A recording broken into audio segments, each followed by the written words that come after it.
មួយឈឹងចើតាមរកអាវនៅនគរសុងមានបុរសចរិកចម្លែកម្នាក់ឈ្មោះឈឹងចើថ្ងៃមួយគេបាត់អាវពណ៌ខ្មៅរបស់ខ្លួនទើបខំស្វះស្វែងដើររកនៅតាមផ្សារពេលក្រឡេកទៅឃើញនារីម្នាក់ពាក់អាវពណ៌ខ្មៅគេក៏ប្រញាប់ស្ទុះទៅតាមចាប់ទាញជាយអាវនារីនោះជាប់ហើយសម្លុតថាយើងបាត់អាវខ្មៅមួយនេះប្រកាសជាអាវរបស់យើងហើយនារីនោះភ្ញាក់ក្រញាំងបើកភ្នែកធំធំប្រកែកថាអាវរបស់ឯងពីអង្កាលណាមកតាប៉ែនេះឡប់ទេអីនេះជាអាវរបស់យើងណាឈឹងចើចាប់ជាយអាវត្រឡប់មើលហើយស្រែកខ្លាំងៗថាពិតមែនហើយនេះជាអាវរបស់យើងឯងមិនព្រមប្រគល់ឲ្យយើងវិញទេឬអាវរបស់យើងទ្រាប់ដោយសម្ពុតព្រែតែឯងចេះយកមកលួចប្ដូរដាក់ក្រណាត់អំបោះវិញប៉ុណ្្នឹងហើយនៅមិនទាន់អស់ចិត្តទៀតឬឈឹងចើមានហេតុផលចម្លែកគួរឲ្យអស់សំណើចចូលចែកទាំងកំរោលចង់បានរបស់គេយកមកធ្វើជារបស់ខ្លួនឯងហើយចោទថាគេដើរខ្សែលើខ្លួនថែមទៀតក្នុងចិត្តរបស់គេគឺនិយាយយកតែត្រូវខ្លួនឯងពុំមានកើតដោយចិត្តនិងអារម្មណ៍របស់អ្នកណាឡើយហេតុផលរបស់មនុស្សចិត្តចោលបែបនេះយើងតែងប្រទះឃើញជាញឹកញាប់ក្នុងសង្គមដូចជាអ្នកខ្លះប្រព្រឹត្តខុសខ្លួនឯងតែបែរជារោគល្បិចកលទម្លាក់កំហុសទៅលើអ្នកដទៃចងកម្មចងពៀបំផ្លិចបំផ្លាញអ្នកដទៃដើម្បីផលប្រយោជន៍របស់ខ្លួនឯងព្រមទាំងអំពាវនាវឲ្យគេគាំទ្រលើកសរសើរដល់ខ្លួនទៀតផងមនុស្សប្រភេទនេះមិនខុសអំពីឈឹងចើនោះឡើយ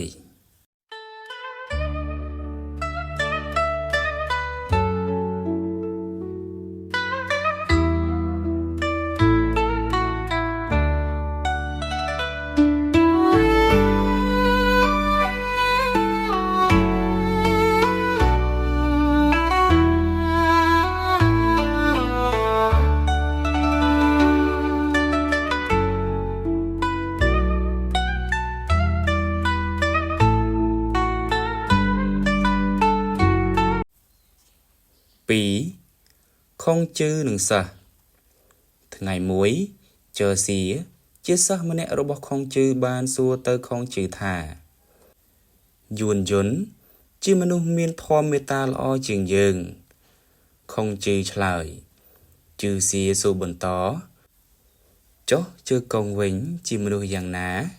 ខុងជឺឆ្លើយថាជឺកុងមានវោហារថ្វីមាត់ល្អជាងយើងជើស៊ីសួរតទៅទៀតចុះចំណែកជើលូយ៉ាងម៉េចវិញទៅអំពីភាពក្លាហានយើងពិតជាមិនឈ្នះជើលូទេខុងជឺឆ្លើយជើស៊ីសួរបន្តទៅទៀតថាចុះជើចាងជាមនុស្សយ៉ាងម៉េចដែរជើចាងគេធ្វើអ្វីម៉ត់ចត់ជាងយើងខុងជឺឆ្លើយជើស៊ីកាន់តែចម្លែកក្នុងចិត្តគេងើបឈរហើយសួរទៅខុងជឺថាបើពួកគេម្នាក់សុទ្ធតែមានគុណសម្បត្តិល្អជាងលោកគ្រូហេតុអ្វីបានជាពួកគេនាំគ្នាមកសុំរៀនសូត្រដាក់ខ្លួនជាសិស្សរបស់លោកគ្រូដូច្នេះខុងជឺឆ្លើយតបទៅវិញថាអង្គុយចុះមកស្ដាប់យើងអធិប្បាយយួនយុនមានធម៌មេត្តាតែគេមិនចេះបត់បែនជើកុងមានថ្វីមាត់ល្អតែគេវារឹកខ្ពស់ជ្រុលបន្តិចជើលូមានចិត្តក្លាហានមែនតែគេមិនសូវចេះសម្របសម្រួលចំណែកជើចាងថ្វីត្បិតតែគេជាមនុស្សម៉ត់ចត់មែនតែគេក៏មិនសូវចោះសម្រុងនឹងអ្នកណាដែរអ្នកទាំង4អ្នកនេះម្នាក់សុទ្ធតែមានចំណុចល្អនិងចំណុចខ្វះខាតរៀងខ្លួនហេតុនេះហើយទើបពួកគេស្ម័គ្រចិត្តចូលខ្លួនមកធ្វើជាសិស្សរបស់យើង រឿងនេះបញ្ជាក់ឲ្យយើងដឹងថាខុងជឺបានសង្កេតនិងស្គាល់សិស្សរបស់ខ្លួនបានយ៉ាងច្បាស់ល្អឃើញទាំងចំណុចល្អទាំងចំណុចខ្វះខាតហេតុនេះ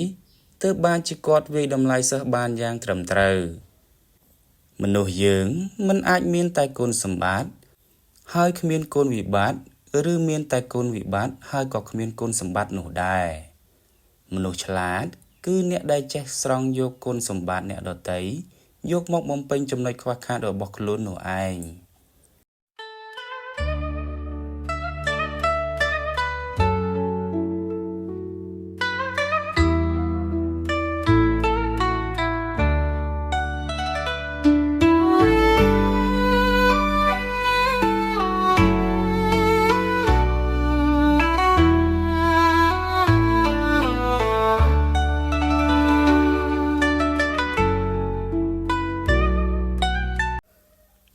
3មិនគិតពីសត្រូវឬសាច់ញាតិ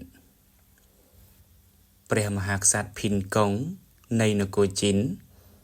ទ្រង់ត្រាស់សួរទៅលោកឈីហួងយ៉ាងថាស្រុកណានយ៉ាងពុំទាន់មានចៅហ្វាយស្រុកនៅឡើយទេតើលោកយល់ឃើញថាគួរចាត់ឲ្យអ្នកណាទៅកាន់កាប់ឈីហួងយ៉ាងឆ្លើយដោយឥតស្ទាក់ស្ទើរថាគួរឲ្យសៀហ៊ូទៅកាន់តំណែងនេះក្រាបទូលព្រះរាជាទ្រង់ចម្លែកក្នុងព្រះទ័យក៏ត្រាស់សួរថាក្រែងសៀហ៊ូជាសត្រូវរបស់លោកមិនមែនទេឬឈីហួងយ៉ាងទូលថ្វាយថាព្រះអង្គទ្រង់ត្រាស់សួរទូលបង្គំថាអ្នកណាទៅដែលស័ក្តិសមនឹងតំណែងចៅហ្វាយស្រុកព្រះអង្គមិនបានត្រាស់សួរពីរឿងថាតើនរណាជាសត្រូវរបស់ទូលបង្គំឯណាក្រាបទូលដោយហេតុនេះព្រះអង្គម្ចាស់ភីនកុងក៏ចាត់បញ្ជូនសៀហ៊ូឲ្យទៅចុះកាន់កាប់មុខតំណែងជាចៅហ្វាយស្រុកលទ្ធផលឃើញថាគេធ្វើបានល្អប្រជារាស្ត្រស្រឡាញ់ចូលចិត្តក្រោយពីនោះមិនបានយូរប៉ុន្មានព្រះរាជាក៏ត្រាស់សួរទៅឈីហួងយ៉ាងទៀតថាឥឡូវនេះព្រះរាជដំណាក់របស់យើងក៏ត្រូវការមនុស្សម្នាក់មកកាន់តំណែងតុលាការ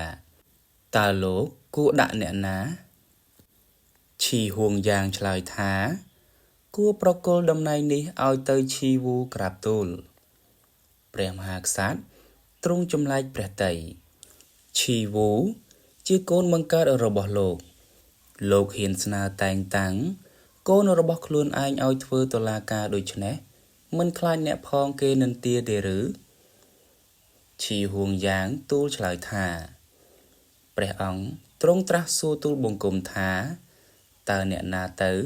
ដែលស័ក្តិសមនឹងមុខតំណែងតុលាការនេះព្រះអង្គមិនបានត្រាស់សួរថាឈីវូជាកូនបង្កើតរបស់ទូលបង្គំឯណាមិនមែនអញ្ចឹងទេឬព្រះអង្គពេលឈីវូកាន់មុខតំណែងជាតុលាការគេបានអនុវត្តទៅតាមច្បាប់យ៉ាងត្រឹមត្រូវបំបត្តិអំពើទុច្ចរិតផ្សេងរហូតដល់អ្នកផងនាំគ្នាសរសើរមិនដាច់ពីមាត់ខុងជឺបានស្ដាប់រឿងនេះហើយក៏លាន់មាត់សរសើរថាពិតជាល្អណាស់ឈីហួងយ៉ាងតែងតាំងមនុស្សដោយមិនប្រកាន់ថាជាសត្រូវចងអាឃាតឬជាសាច់ញាតិឈាមជ័ររបស់ខ្លួននោះឡើយគេពិតជាមនុស្សប្រកបដោយគតិបណ្ឌិតមែនមានទស្សនៈពីរបែបក្នុងការតែងតាំងមនុស្សទស្សនៈទាំងពីរនេះតែងតែប្រឆាំងគ្នាជារៀងរហូតមក1ប្រើមនុស្សដែលមានសមត្ថភាពនិងគុណធម៌2ប្រើមនុស្សចំណិតរបស់ខ្លួនឬអ្នកពូកែអែបអបសោកប៉ាន់តែបើនិយាយពីគោលបំណងរបស់ប្រជារាស្ត្រគេច្បាស់ជាចង់បានប្រភេទទី1មិនចូលចិត្តអាទី2នោះទេហេតុនេះការតែងតាំងមនុស្សឲ្យទទួលមុខតំណែងដោយមិនប្រកាន់ថាជាសាច់ញាតិឬជាគូប្រឆាំងគោរពតាមគោលការណ៍មានគុណធម៌និងសមត្ថភាពទើបឈីហួងយ៉ាងត្រូវបានគេគោរពកោតសរសើរនិងលើកតម្កើងជាប់ឈ្មោះក្នុងប្រវត្តិសាស្ត្រព្រោះគេពុំមានអគតិនៅក្នុងចិត្ត គិតប្រយោជន៍ជាតិជាធំហ៊ានតែងតាំងគូប្រឆាំងដោយមិនស្ទាក់ស្ទើរហ៊ានស្នើតែងតាំងកូនបង្កើតដោយមិនខ្លាចពាក្យនិន្ទានេះគឺជាគំរូដ៏ល្អជាអមតៈសម្រាប់យើងគ្រប់គ្នានោះឯង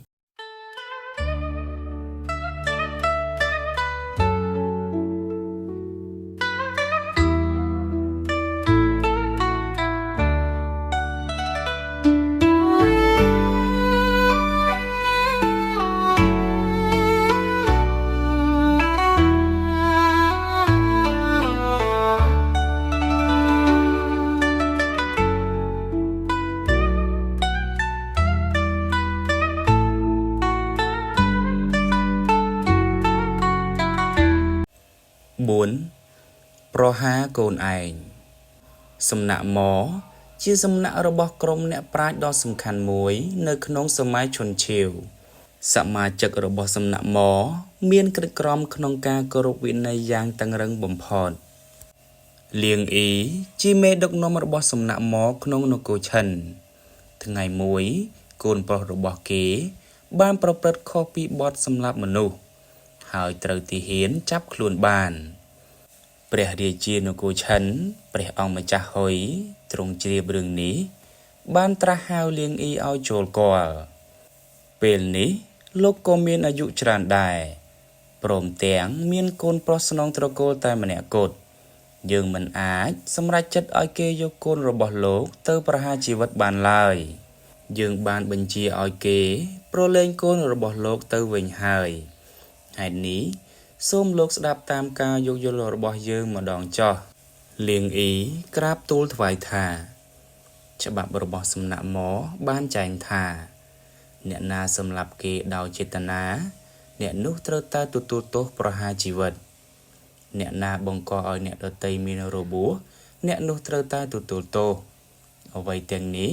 គឺដើម្បីកុំឲ្យមានការបំផ្លាញជីវិតរបស់អ្នកដទៃតាមអំពើចិត្តនេះជាគោលការណ៍សំខាន់ក្នុងការគ្រប់គ្រងប្រទេសបង្កឲ្យមានភាពត្រជាក់ត្រជុំដល់ប្រជារាស្ត្រការដែលព្រះអង្គឆ្វេងយល់ដល់ទូលបង្គំ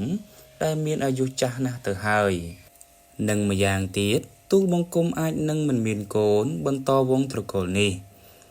ទូលបង្គំសូមថ្លែងអំណរអរព្រះគុណយ៉ាងជ្រាលជ្រៅអំពីក្តីមេត្តាករុណារបស់ព្រះអង្គប៉ុន្តែទូលព្រះបង្គំមានតួនាទីជាមេដឹកនាំក្នុងសំណាក់ហ្មមិនអាចនឹងប្រព្រឹត្តល្មើសទៅលើច្បាប់របស់សំណាក់ហ្មបានទេក្រាបទូលដោយហេតុផលទាំងនេះលៀងអ៊ីមិនបានយល់ស្របតាមព្រះរាជតម្រិះរបស់ព្រះមហាក្សត្រឡើយ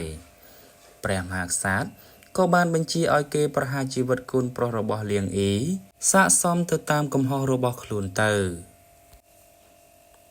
ទង្វើរបស់លៀងអ៊ីវាហាក់ដូចជាហួសពីការពិតដែលមនុស្សធម្មតាពិបាកនឹងធ្វើតាមតែវាជាគំរូដ៏ល្អមួយសម្រាប់ឲ្យអ្នកដឹកនាំចេះប្រុងប្រយ័ត្នច្បាប់របស់ម៉ូជឺគឺជាច្បាប់មួយក្នុងវណ្ណៈម្ចាស់ដីកាលពីសម័យឈុនឆាវតាមទស្សនៈរបស់លៀងអ៊ីគេយល់ឃើញថាការដែលមិនអនុវត្តទៅតាមច្បាប់ដោយរំពឹងរកផលប្រយោជន៍ផ្ទាល់ខ្លួនជាធំគឺជាការបំផ្លិចបំផ្លាញគោលការណ៍រួមរបស់សង្គម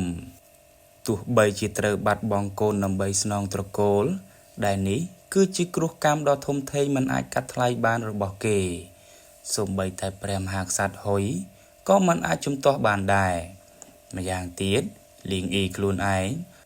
ក៏មានសិទ្ធិពិសេសក្នុងការលើកលែងទោសឲ្យកូនរបស់ខ្លួនក្នុងឋានៈជាមេដឹកនាំតែគេនៅតែប្រកាន់យ៉ាងខ្ជាប់ខ្ជួនក្នុងការអនុវត្តច្បាប់ដើម្បីថែរក្សាប្រសិទ្ធភាពរបស់ច្បាប់ឲ្យមានតម្លាភាព